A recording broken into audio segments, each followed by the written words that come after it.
up? What's up? It's your favorite funny girl, comedian Judge Miles, and you already know that when the judge is in, the verdict is out. Today, I have a very, very special guest with me, and I'm going to allow her to introduce herself. Please do so. Who do we have on the verdict today? What up, though? I'm a Detroit girl. My name is Rated M Roded, aka Rated M on the Beat. I am an author, a producer, an advocate, teen mom. I'm educated, wife, mother. Happy to be in your show today. Okay, all right, yes. And we are so happy to have you. Before we get into anything, we have to do a PSA. The PSA is simply this. This is a mature podcast for 18 years up or older. We have explicit content. And if that is not for you, then I ask for you to exit stage left immediately.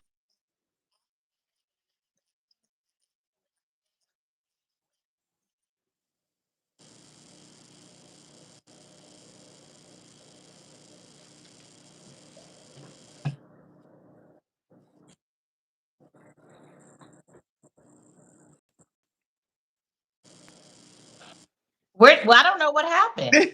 I don't either. All right, anything that I say or do on this podcast has nothing to do with the judge outside of this. I stand alone and alone only. So today we're talking about teen pregnancy. We're talking about sexual abuse. We're talking about entrepreneurship. And we're going to just get right on into it. Now, before we get into it, I need you to tell everyone where they can find you. All right, so you can find my book, The Book of Aisha, located on Amazon. It's also available on Barnes and Noble. It's also available at Lulu. It's available at many retailers, but the main platform is Amazon. So you can find the Book of Aisha on Amazon. Search the Book of Aisha in the search bar. Click format. Click the Kindle edition, and it'll be the first pretty pink book that pop up. Also, if you have Kindle Unlimited, you can read the Book of Aisha for free via ebook. So that's where you would So find it. tell us just a little bit about what the book of Aisha is about. All right. So the Book of Aisha follows the life of a So the Book of Aisha is about a teenage girl by the name of Aisha Jones. It takes place in my neighborhood, which is the Linwood, Dexter area. I'm from Linwood. I'm a Linwood girl. So it's about her growing up in the hood. She's being raised by a single mother. She's the oldest of four siblings, and she has dreams of wanting to become something great. She wants better for herself. She wants to get out the hood. She wants a better life for her and her family. But in the midst of those dreams, when we all have dreams, life be life. So this book talks about resilience and how you keep going no matter what life throws at you. It talks about trauma. It talks about tragedy. There will be a tragedy that will take place in the book, excuse me, that's going to shake the whole family. It talks about different issues that teens go through, such as peer pressure. It touches on, teen pregnancy. It also touches on sexual abuse, different scenarios of sexual abuse, such as molestation, such as rape, such as incest, um, just different, situations. It also talks about, remember those grown men who would be out of high school for 10 years would pick up young teenage girls back then. It talks about that, type of sexual abuse. So it's basically a book, a coming of age novel based in Detroit about resilience. And I'm so happy it came out last year. I just celebrated the 1 year anniversary of it. So I'm very proud of my work. And we are proud too. Please let me know. Can you still hear me? Yep. Okay, good. It may be lagging a little bit, but it's not going to stop us from talking about you. That's what's really important, not me. It's about you today. And I just want to talk about let's this teen pregnancy. So, research showed that in years now to come, that teen pregnancy has definitely decreased. But when you talk about teen pregnancy, is this something that you've experienced? If so, tell us a little bit about it. Oh yes, I've experienced it. I was a teen mother. I had my first child when I was 17 years old. So that's something that I experienced. That's why I was so, able to write about it. Back when I got pregnant with my daughter, there wasn't shows like 15 and Pregnant, Teen Mom. No, we dealt with it the hard way. I didn't get a show, and it was very hard to be a teenage mother. And one thing I want to do is encourage, young girls stay in school, books before boys because boys bring babies. Because being a teenage mother is very hard, especially when you're having a baby before you graduate high school. You don't even, when I became a mother at 17, I love my kids. I love both of my children. However, I was not fully ready to become, a mother at 17. So I know the difficulties and I want to advocate for women, well, for young girls, to prevent, these statistics from rising. So I know that this may be a little crazy to ask, but how did you become a teen mom?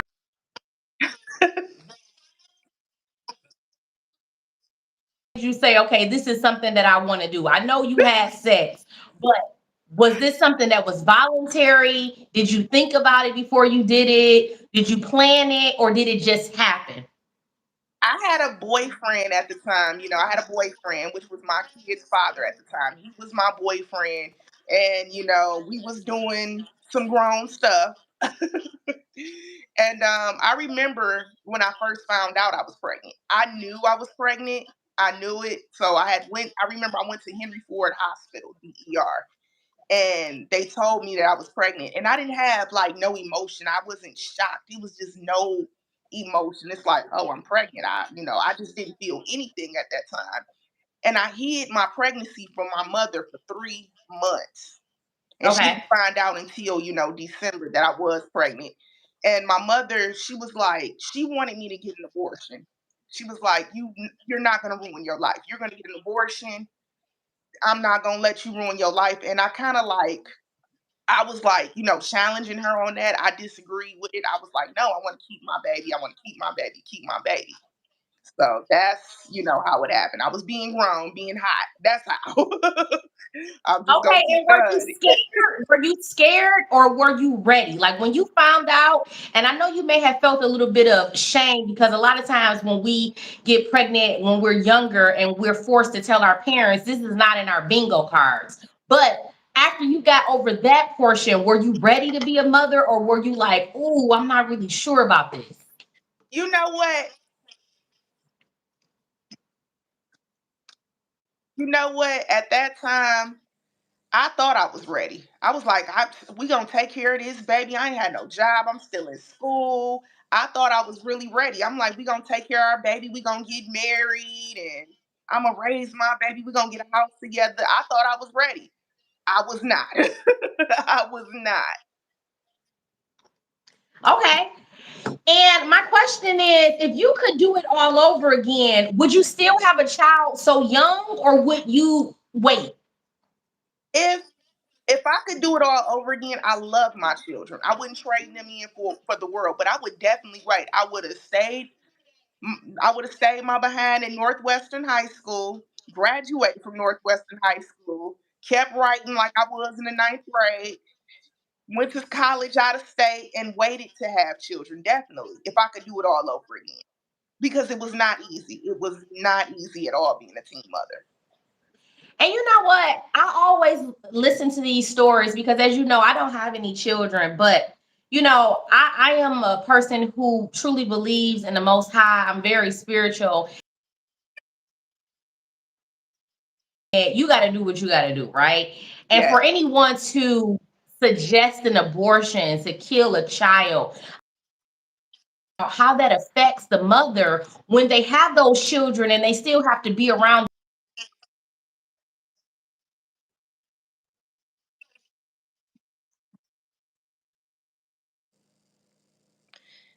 And I felt like my mother was, I didn't agree with my mother at that time when she suggested that I get an abortion. I didn't agree with her at all.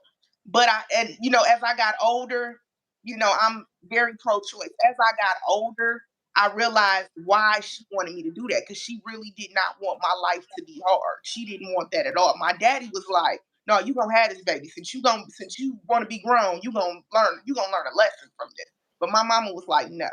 And teenage pregnancy is something that runs in the family.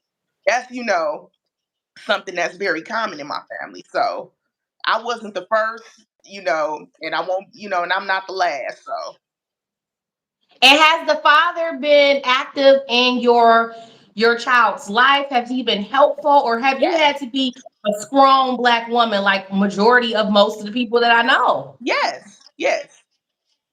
That is a Even when blessing. me and my father, even me and my kid's father are not together, but I never considered myself a single mother ever. I never considered myself ever to be a single mother, even when we weren't Okay. together.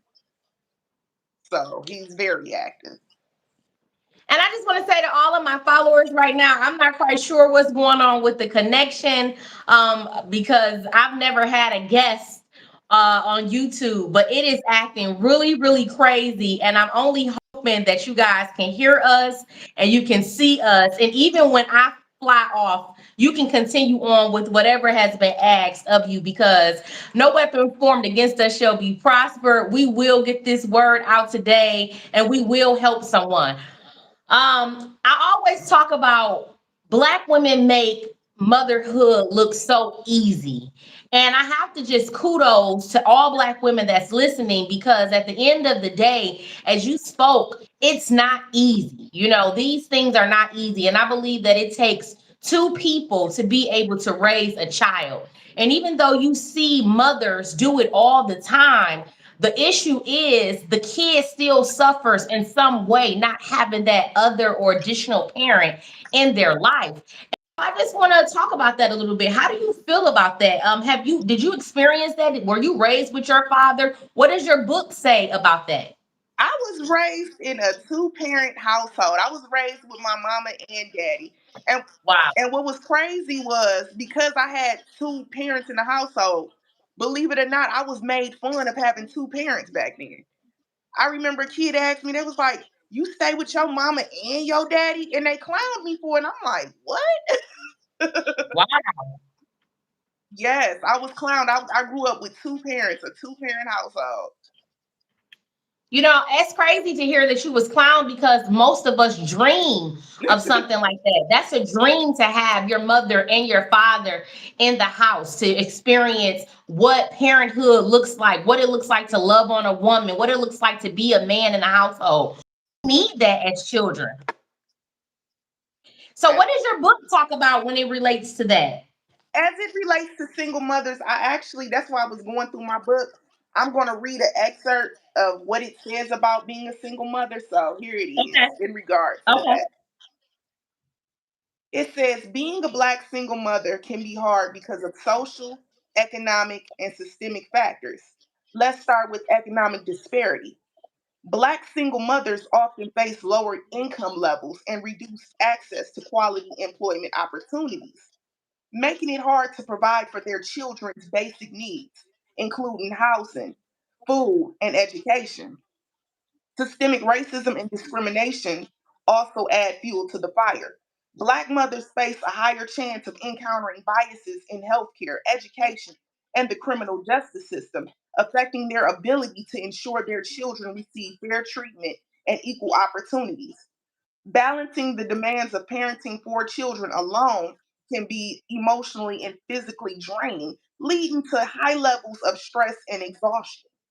The lack of a co parent to share responsibilities can be overwhelming, leaving little time for self care or personal pursuits. I didn't understand Simone's frustration then, but I get it now. So basically, that was Aisha talking about her mother. Now, Aisha's father was a deadbeat. He was a play daddy when he wanted to play daddy. And her mother had her when she was 17. And, her mother is raising four kids on her own. Her mother is a mother of four children with three baby daddies. One baby daddy is a deadbeat, one is dead, and one is the weekend daddy. So she was referring to her mother in regards to that because her daddy just popped up out the blue, right? And he like, oh, I'm gonna be better now. So when she told her mom, daddy said he's gonna do better. Her mama like, I ain't trying to hear that, ish. Your daddy always talked that stuff. And she couldn't understand her mother's frustration toward her father back then. She couldn't understand that. So that's why I wrote that. It's not just this book isn't just an urban fiction book. It gives tips on, different things such as depression. I've dealt with depression. It talks about how to handle that. It gives, hotlines like numbers to the National Domestic Violence Hotline because it talks about domestic violence, which is very common, today. So it talks about a lot of touchy subjects.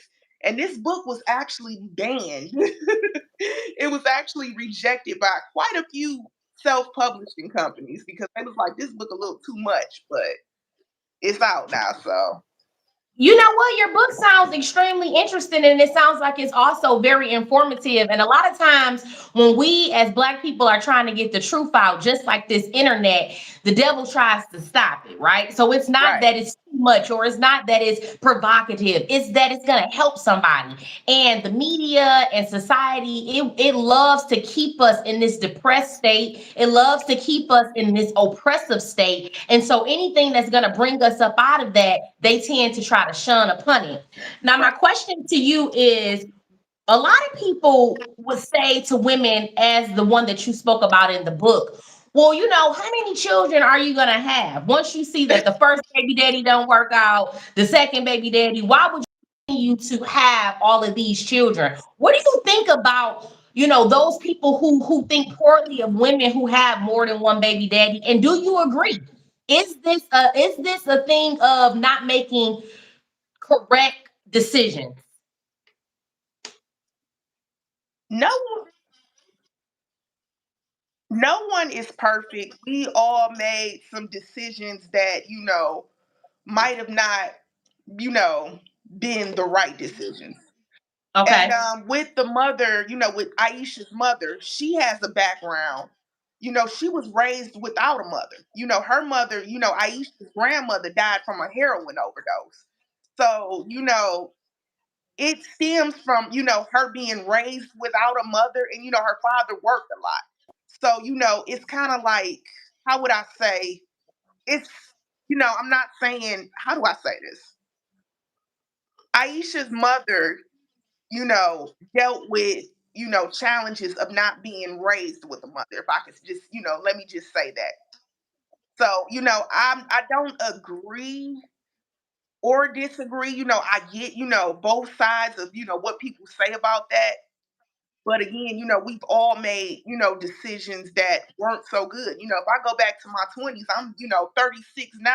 If I think of some of the stuff that I did, 20 years ago, 15 years ago, it's a lot of decisions that I didn't make that were, not so good for my life. So that's how I feel in regards to that. And I would have to agree with you that so many of us, if we just had a fly on the wall, they would be able to see some of the poor decisions. But I also do like to tell a lot of people that may be in that situation that as women, we do have to take some We accountability as do. well, right?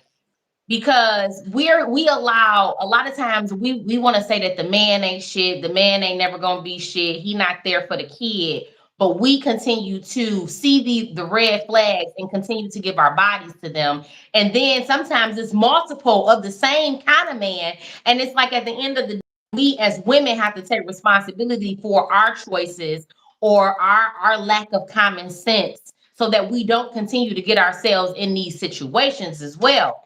And so it's a hard cookie because when you're dealing with that sex game and you dealing with the matter of the hearts, people can trick you and change. So what Trust do me, you I think know. about that? Woo. You've been there? Man, what I would say in regards to that, like, one thing I would tell people is sex is just, it's deeper. It's deeper, than just, you know, physical connection. You're not just exchanging, you're not just putting a penis in a vagina. No, you exchanging energy. It's deeper than that. And you really need to be careful who you have sex with. One night of passion can turn into a lifetime full of pain. A lot of Exactly. dudes got baby mamas from hell. A lot of, women got baby daddies from hell. So you have to, in every situation, you have to think on it. So that's I how I agree. feel about that. I agree. I think that that is some really great advice.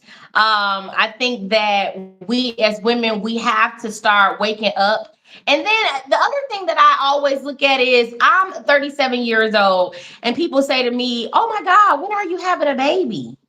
And I'm like, "Well, damn, people want you to have a baby before you even get married. Nobody is saying, well, when is the wedding? When is, you never hear these things. And it just dawned on me, in society, it's like we've got things misconstrued a little bit. And I think because it's so prevalent for us to have children before actually having that solid commitment from a man. Can you still hear it as it's lagging, or Yeah, I you can still can? hear.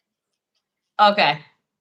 So, what I say about that, first of all, I hate when people say that because I'm 36, and I hate when people say, why you don't have children. First of all, having a children is more than being pregnant, having a baby shower, getting gifts, putting pictures of your baby on Facebook, Instagram. It's more than that. To become a mother, you have to be emotionally ready. You have to be mentally ready. You have to be financially ready, physically ready, health wise. It's more than just that. So, to any woman, and this is another thing, to any woman who says, I don't want to have kids, I don't feel no type of way for any woman who says they don't want to have children. There's nothing wrong with that because motherhood, I love my children to death. And my son stays with his father. He's 13. He stays with his father now. So, I'm more of the weekend parent now. When it first started, I was the full-time parent. And, my son has a stepmother, things like that.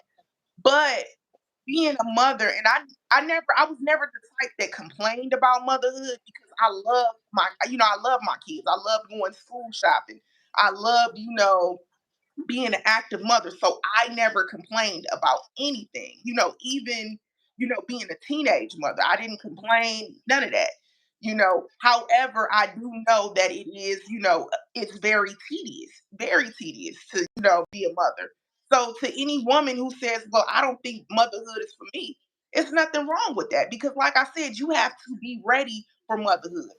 Some people just want the aesthetics of it. They want to have a baby shower. They want the clout. They want to say, "Ooh, I got a cute little baby." Motherhood ain't about that. You got to be ready for motherhood. So, I would agree. So tell us a little bit about the part in the book about the sexual abuse. What is it that you want to shed light on as it relates to sexual abuse in today's society? a lot of people, I had people who said they didn't want to read my book because it has graphic nature in it, and it does have graphic scenes in it. One scene, chapter 8, a girl was gang raped in the neighborhood. Another scene is when a woman talks about being raped by her uncle at 15 and he impregnated her. Another scene is about a dude who was 28 years old messing around with a high school girl who was 15.